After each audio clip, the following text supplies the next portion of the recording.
하나님의 말씀 누가복음 18장 18절에서 23절에 있는 말씀을 함께 찾겠습니다. 누가복음 18장 18절에서 23절에 있는 말씀입니다. 저는 오늘 이 말씀을 본문으로 해서 예수님의 가르침을 요약함이라는 제목으로 주의 말씀 증거하도록 하겠습니다. 제가 읽어드리겠습니다. 어떤 관원이 물어 가로되 선한 선생이여 내가 무엇을 하여야 영생을 얻으리이까? 예수께서 이르시되 내가 어찌하여 나를 선하다 일컫느냐? 하나님 한 분 외에는 선한 이가 없느니라. 내가 계명을 안 하니 간음하지 말라, 살인하지 말라, 도적질하지 말라, 거짓 증거하지 말라, 내 부모를 공경하라 하였느니라.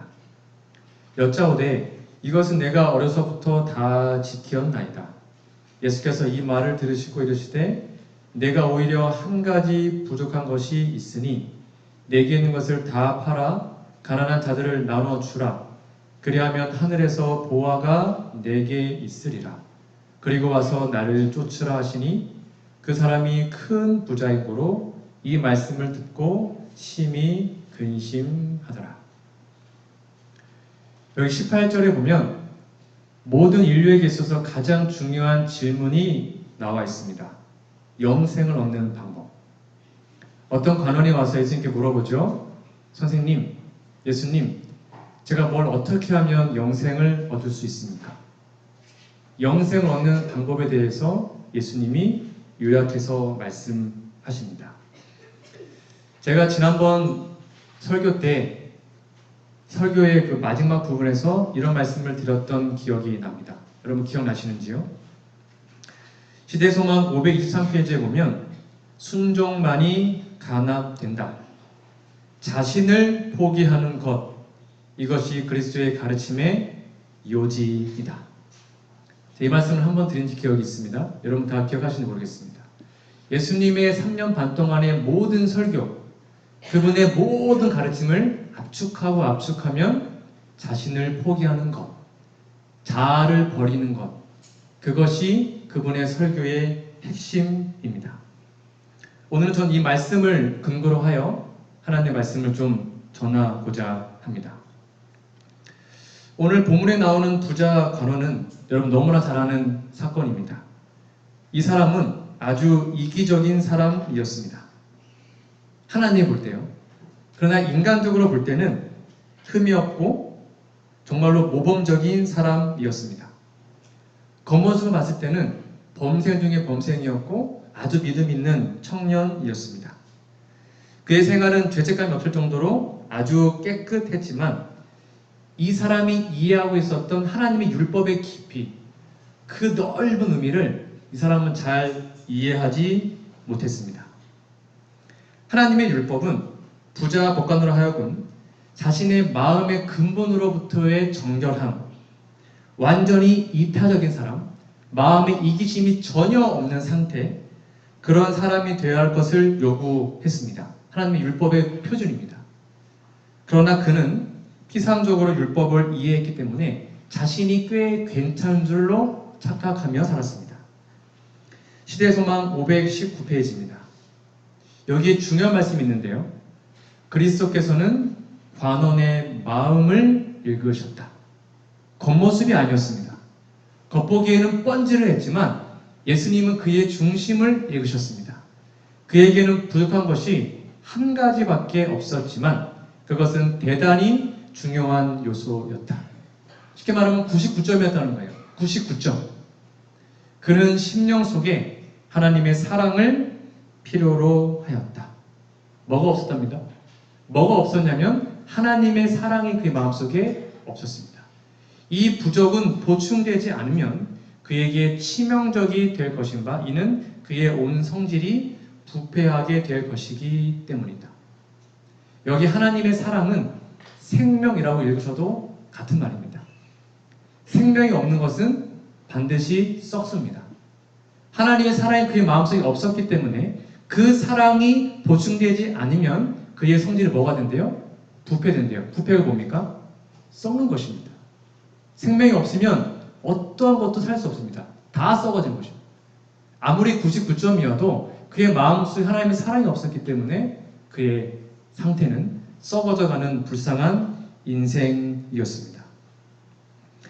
잠언 14장 12절에 보면 어떤 길은 사람이 보기에 바르나 필경은 사망의 길이니라 라고 기록합니다. 그러니까 우리가 볼 때는 만든 길이에요. 세상적 상식, 세상의 평판, 맞는 길로 가는 것 같습니다. 그런데 필경은 어떤 길이래요? 사망의 길이라고 말을 합니다. 나의 주관이 아니라, 나의 느낌이 아니라 하나님의 말씀대로 정로로 가지 않으면 사망의 길을 갈 수도 있다는 것이 성경의 경고입니다. 여러분, 놀랍게도 오늘 말씀해 보잖아요. 그럼 예수님이 부자 법관에게 물어본 계명이 하나님에 대한 십계명이 하나도 없었습니다.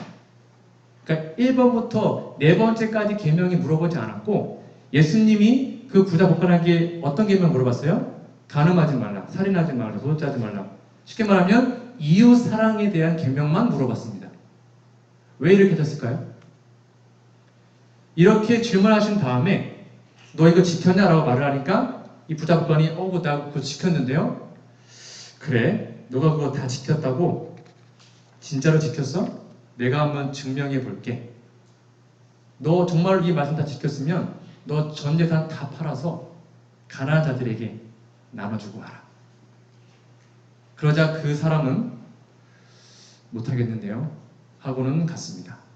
쉽게 말하면 그가 이웃을 사랑했다고 말한 것은 거짓말이었습니다. 요한일서 4장 20절에 뭐라 나와 있습니까? 누구든지 하나님을 사랑하노라 하고 그 형제를 미워하면 이는 거짓말하는 자니. 잘 보세요. 보는 바 그 형제를 사랑치 아니하는 자가 보지 못하는 바 하나님을 사랑할 수 없느니라. 보이는 이웃들, 우리의 형제들도 사랑하지 못하는데 보지 못하는 하나님을 사랑한다? 그거 거짓말을 하는 거예요. 그래서 예수님은 그에게 너 하나님 사랑하냐고 물어보지 않으셨어요. 너 이웃 정말 사랑하냐?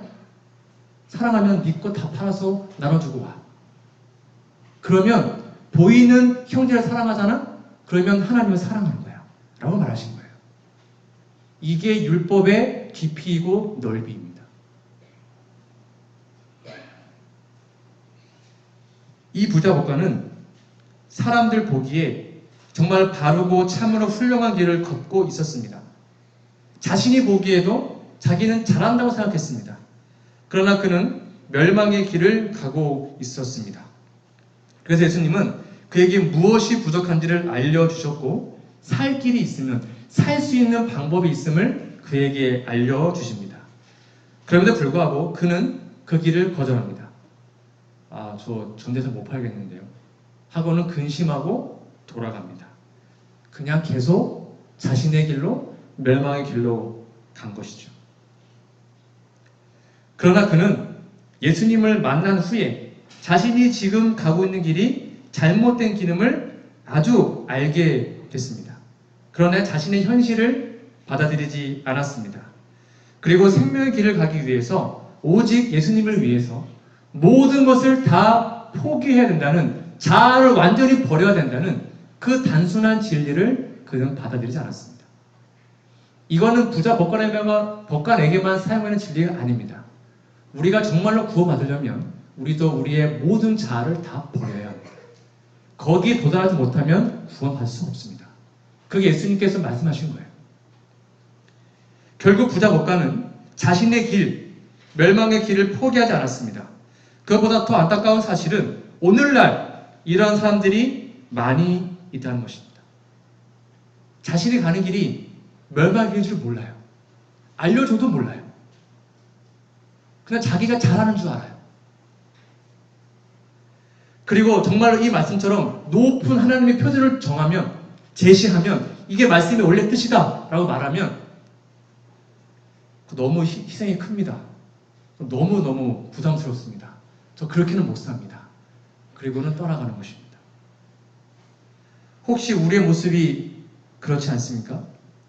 실물교훈 158페이지 이런 말씀이 있습니다. 여러분 잘 보셔야 됩니다.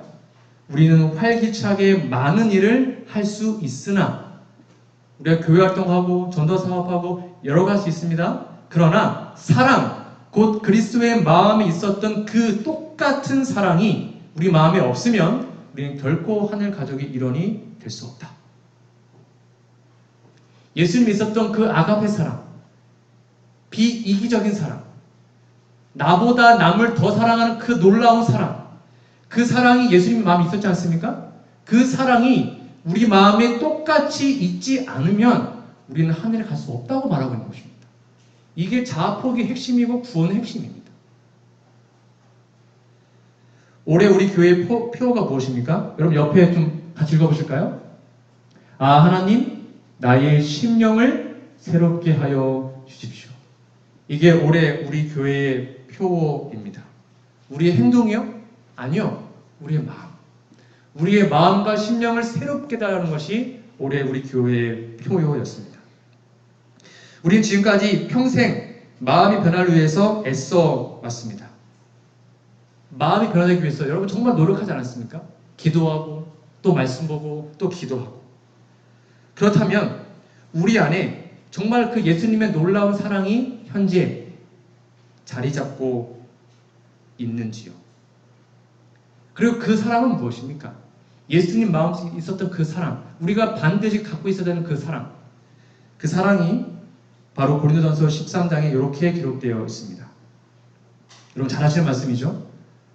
사랑은 오래 참고, 그 사랑이 있으면, 우리 마음속에 있다면 우리는 오래 참습니다. 사랑은 온유합니다. 그 사랑이 있으면 절대 화내지 않습니다. 온유하게 됩니다.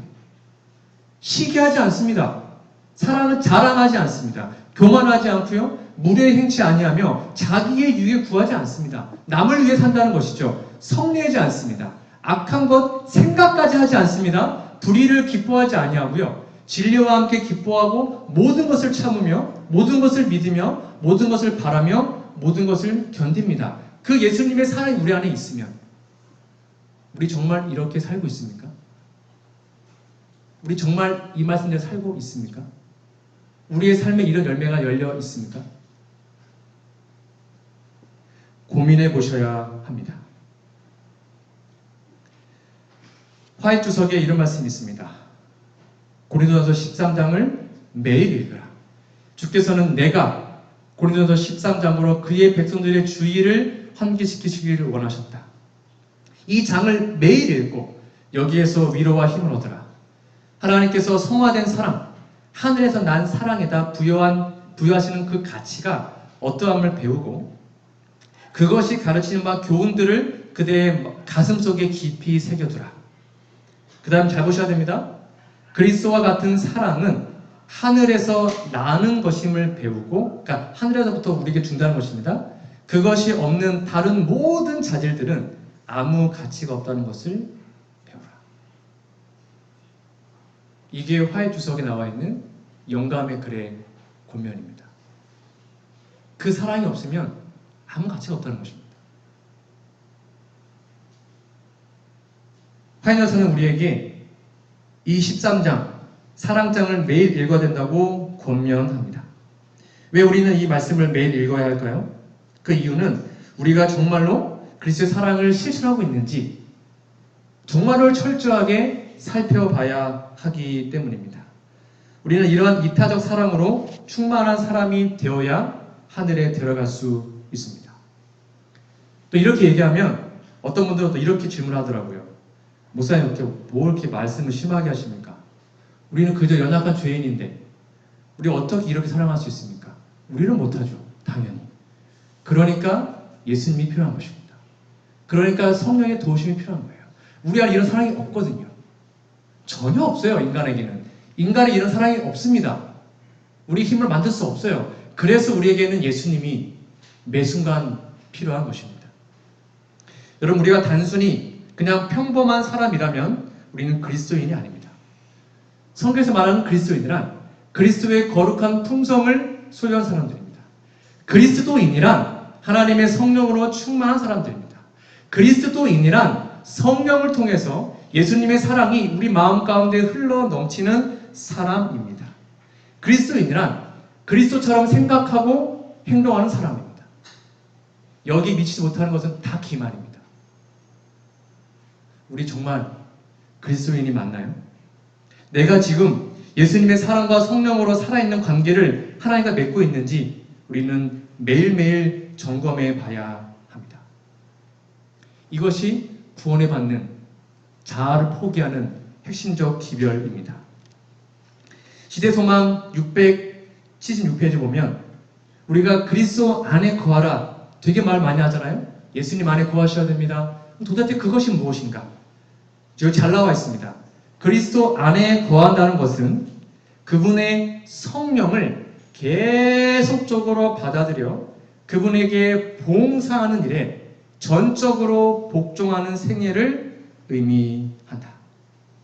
어떻게 한대요? 성령을 계속적으로 매일 아침마다 성령을 구하고 성령의 침례를 받기 위해서 정말로 간절히 기도하는 것입니다. 그리고 그분께 봉사하는 것, 하나님의 사업을 하는데 너무 재밌고 행복한 것이죠. 힘들지 않은 것입니다. 그리고 그분의 말씀에 100% 복종하는 것이, 즉 자아를 완전히 포기하는 것이, 그것이 그리스도 안에 있다는 것입니다. 이런 사람이 구원받는 것입니다.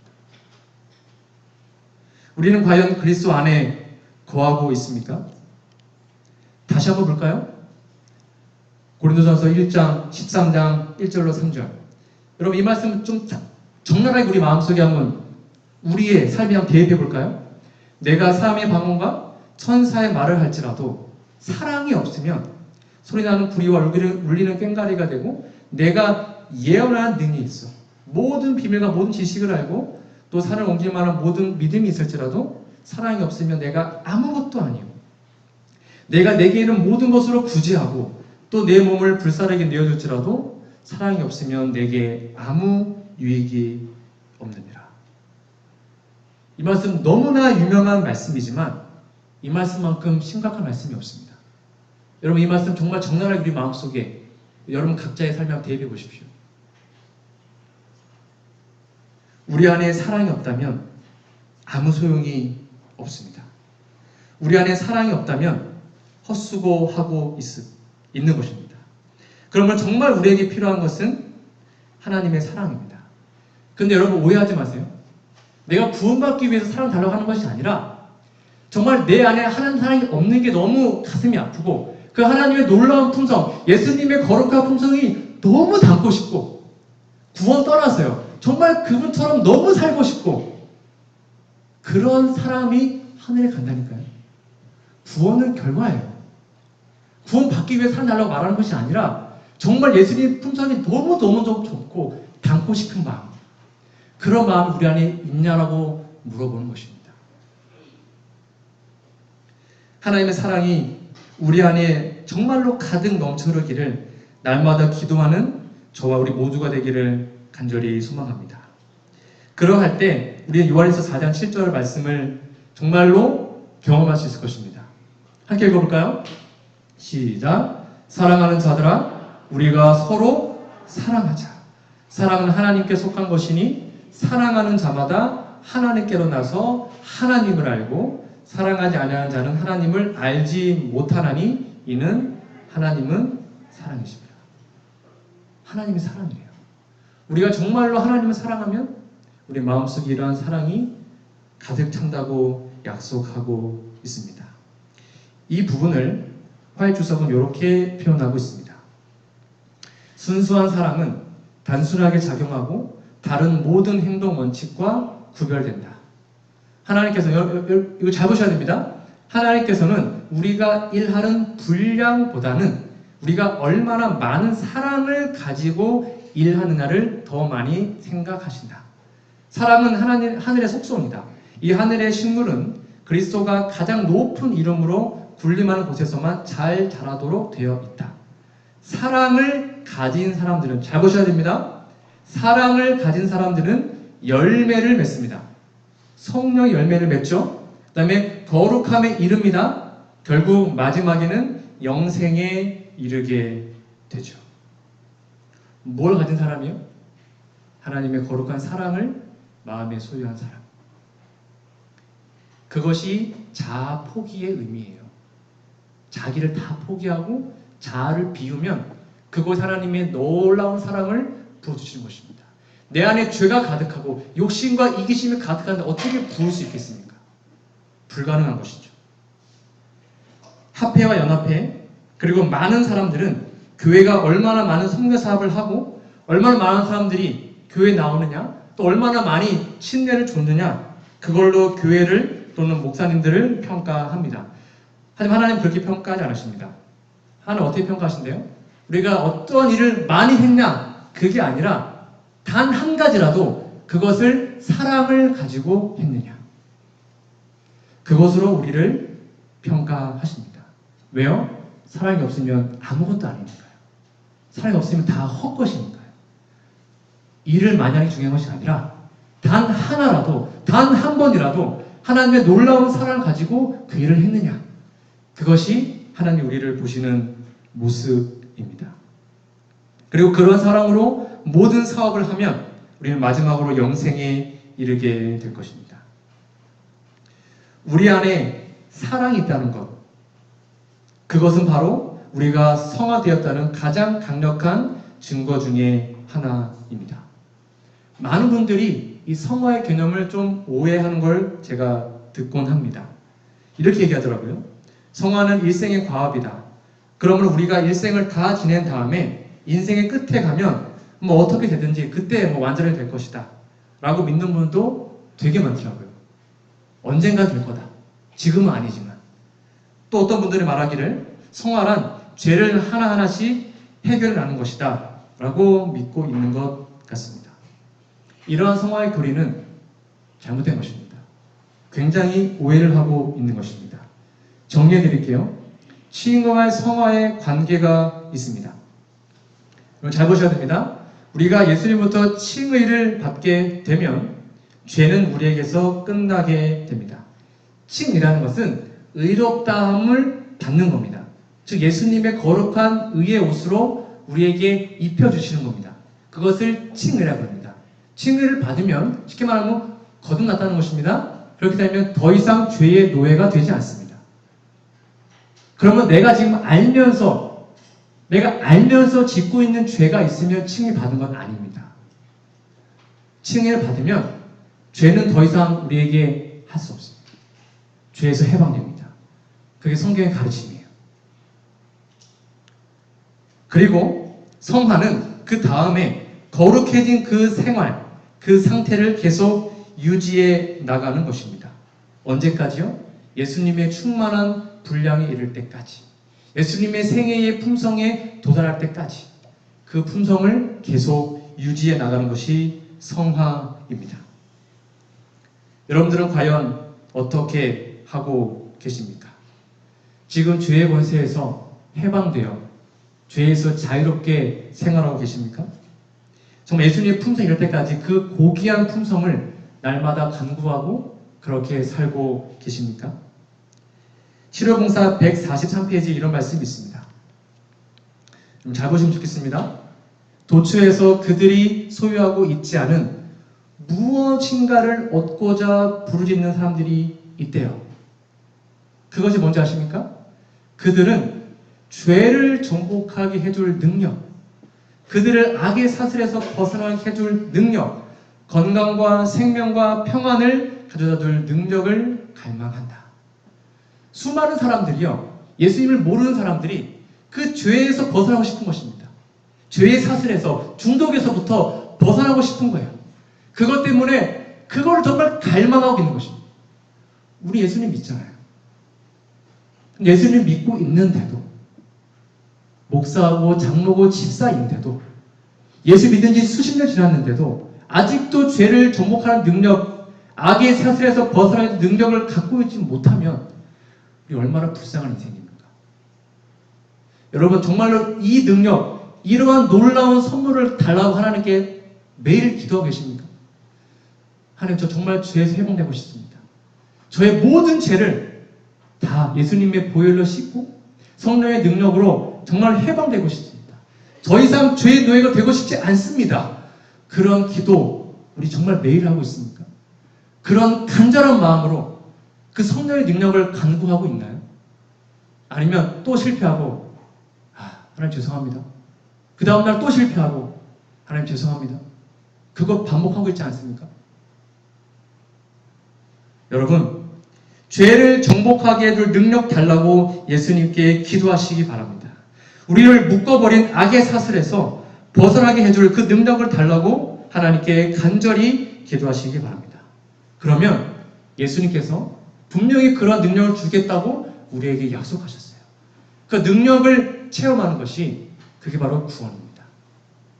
마치 사도 바울처럼 말이죠. 로마서 7장에 보면 사도 바울의 고백이 나오죠. 내가 원하는 바 선은 하지 아니하고 도리어 원치 아니하는 바 악은 행하는도다. 여러분, 우리도 이런 경험 많이 하지 않습니까? 내 지체 속에서 한 다른 법이 내 마음의 법과 막 싸워요. 내 지체 속에 있는 죄의 법 아래로 나를 사로잡아 오는 것을 보는도다. 왜냐하면 죄는 법칙이기 때문에 우리 힘으로는 안 돼요. 24절, 오호라 나는 곤고한 사람이로다. 이 사망의 몸에서 누가 나를 건져내라. 내 힘으로는 안 되는 것입니다. 아무리 해도 안 돼요. 그때 바울은 이렇게 고백합니다. 우리 주 예수 그리스도로 말미암아 하나님께 감사하리로다. 왜요? 예수님은 그걸 가능하게 하시는 분이시니까요. 예수님은 우리를 죄의 구렁텅이에서 마음의 근심과 번민에서 해방할 수 있으니까요. 그런데 내 자신이 마음으로는 하나님의 법을, 육신으로는 죄의 법을 섬기노라. 사도 바울은 우리가 알다시피 구약 성경에 정통한 사람이었습니다. 히브리어 성경을 다 외웠던 사람이었습니다.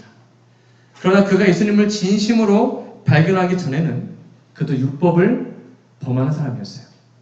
그냥 피상적일 때는 자기가 바리새인 중에 바리새인이었고 율법에 한 점 부끄러움이 없다고 얘기했어요. 그러나 그 율법의 진정한 깊이와 넓이를 깨닫게 되자 내가 정말 지킨 게 하나도 없구나. 내가 정말 율법을 하나도 안 지켰구나. 라는 것을 깨닫게 된 것입니다. 그것이 바울의 고백이었어요. 혹시 이러한 모습이 우리의 모습은 아닙니까? 교회 10년, 20년 다녔는데 모태신앙인데 아니 목사인데도 죄에 대해서 끌려다니고 죄에 대해서 승리하지 못하는 경험, 혹시 우리의 모습은 아닙니까? 교회정원 4권 394페이지 이런 말씀이 있습니다. 저의 개인적 목회 철학입니다. 많은 목사들은 하나님의 사랑에 완전히 굴복한 심령과 회개와 믿음을 설계할 필요가 없다고 생각한다. 그들은 청중들이 복음을 완전히 알고 있으며 교회 나오니까 다 구원받았다고 퉁치는 것입니다. 그들의 관심을 포착하기 위해서 다른 성격의 것들이 제시되어야 한다고 여긴다. 여러분 잘 보십시오. 이 백성에는 저도 포함됩니다. 백성들은 구원의 계획에 대해 무지함으로 다른 어떤 것보다도 매우 중요한 이 주제에 더욱 많은 교육이 필요하다. 어떻게 구원받는지, 영생이 무엇인지, 구원받으면 우리의 삶이 어떻게 변하는지, 이거 우리 정말 열심히 공부하고 연구해야 됩니다. 이것이 우리의 삶에 가장 중요한 거 아닙니까? 구원보다 더 중요한 게 뭐가 있습니까? 화인 여사는 말을 합니다. 하나님의 말씀은 우리가 잘 모른대요.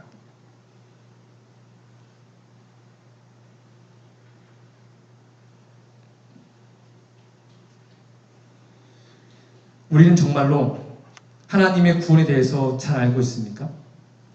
정말 날마다 구원을 경험하고 있습니까?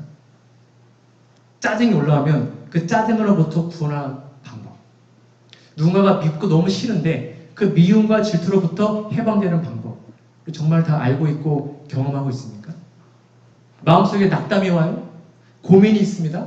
그렇게 몇 날 며칠 가는 것이 아니라 마음에 고민이 오면 그 고민 하나님께 드리고 순식간에 내 마음이 평안해지는 방법 정말 경험하고 있습니까?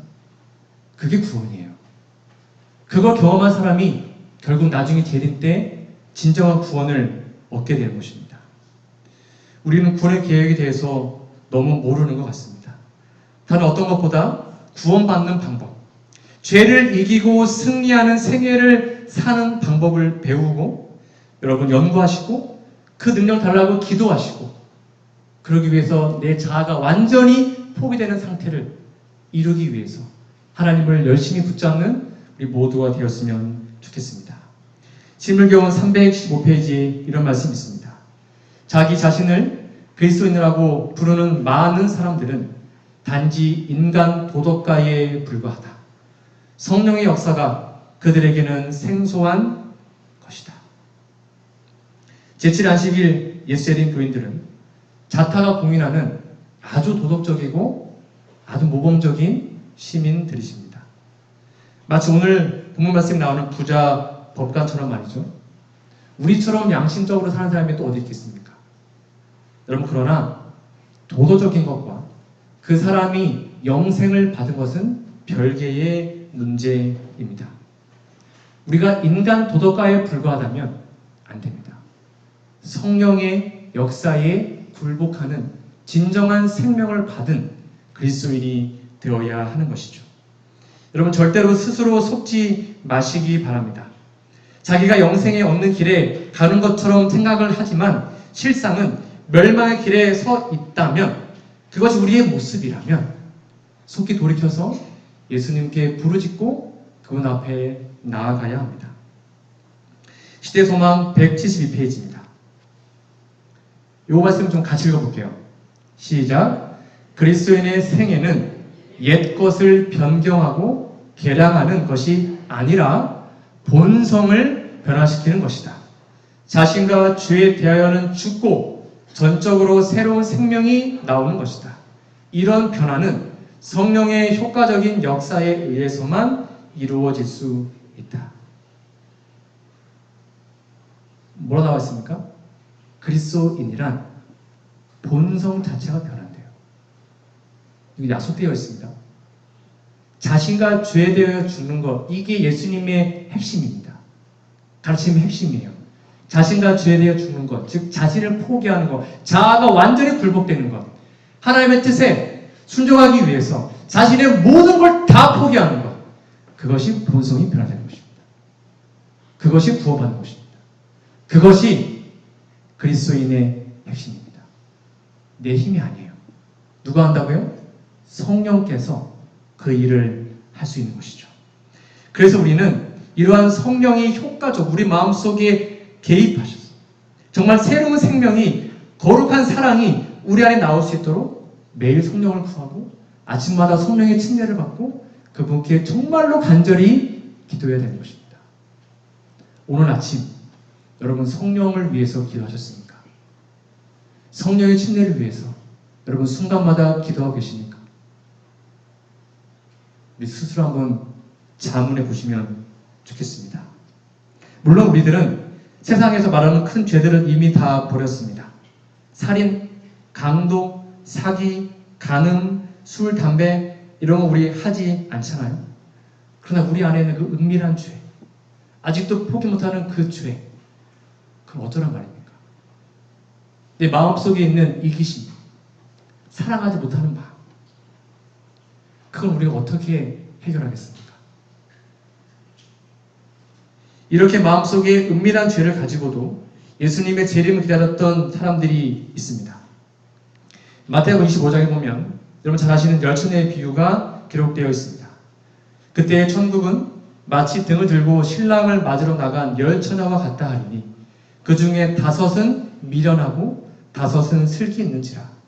미련한 자들은 등을 가지되 기름을 가지지 아니하고 슬기 있는 자들은 그릇에 기름을 담아 등과 함께 가져갔더니.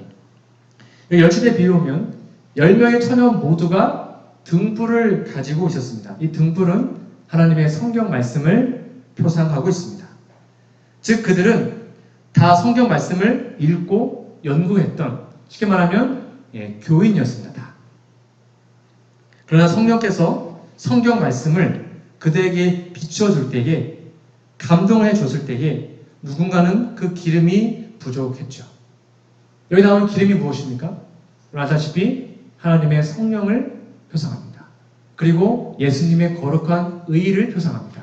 기름은 하나님의 성령이고 그분의 거룩한 의의 옷을 말하고 있습니다. 근데 4절에 볼까요? 4절에 보니까 슬기 있는 처녀들은 그릇에 기름을 담아갔습니다. 둘 다 등불이 있었는데 슬기 있는 처녀는 그릇에다가 기름을 담아갔어요. 자, 그러면 여기 나오는 이 그릇은 무엇일까요? 로마서 9장 24절입니다.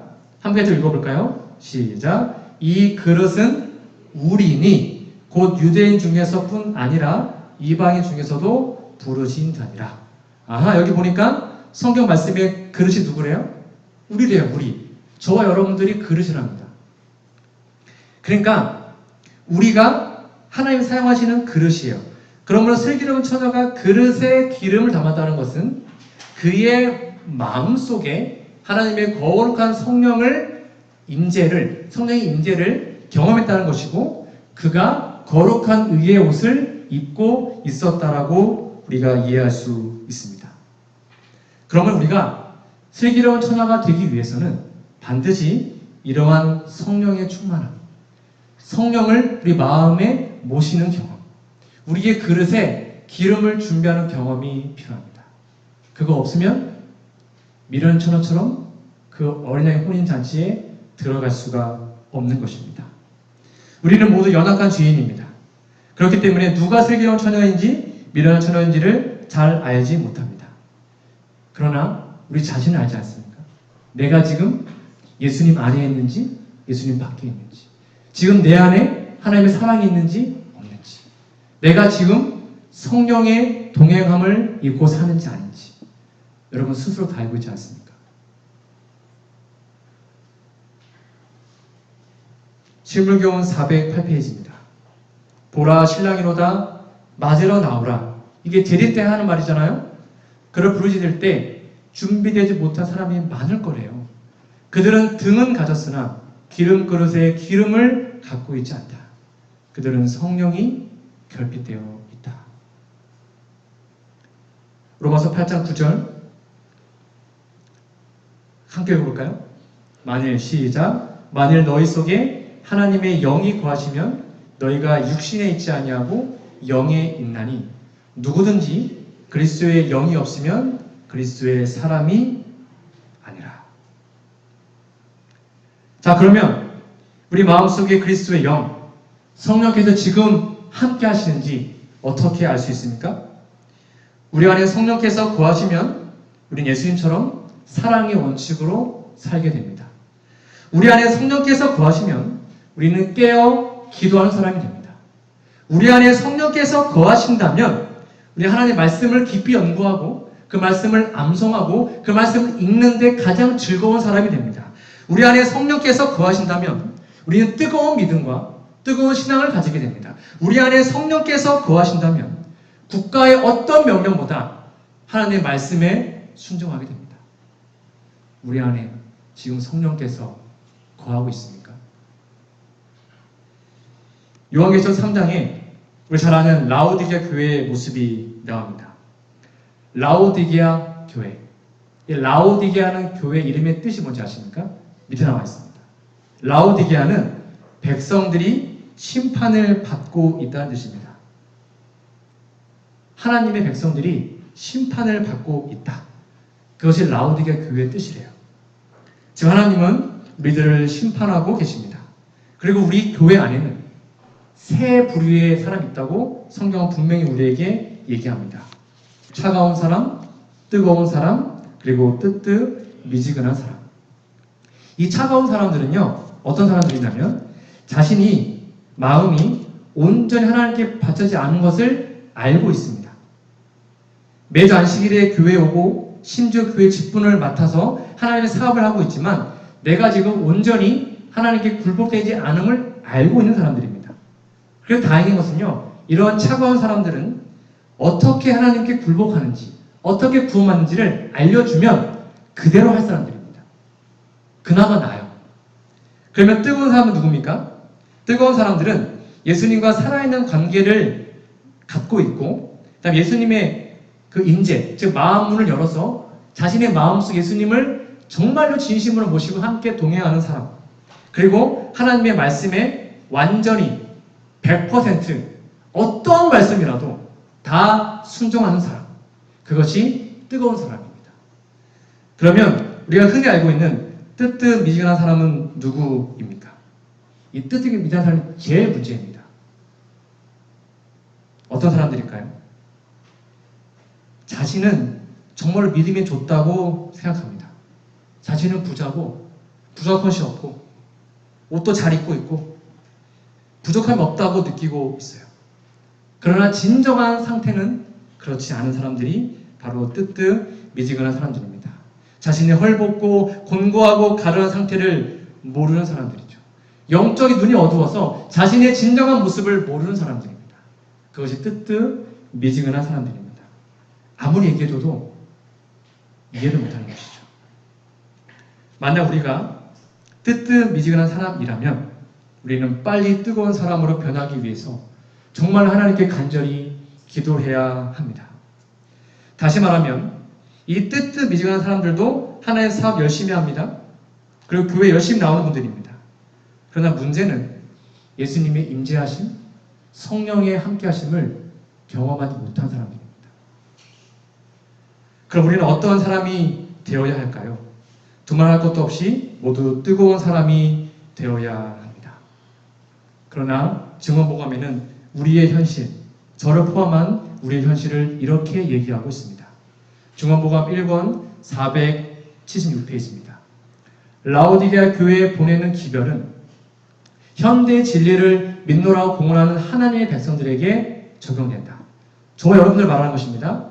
그들 중 대부분이 이름은 가졌으나 열성은 없고 뜨뜻미지근한 공언자들이다.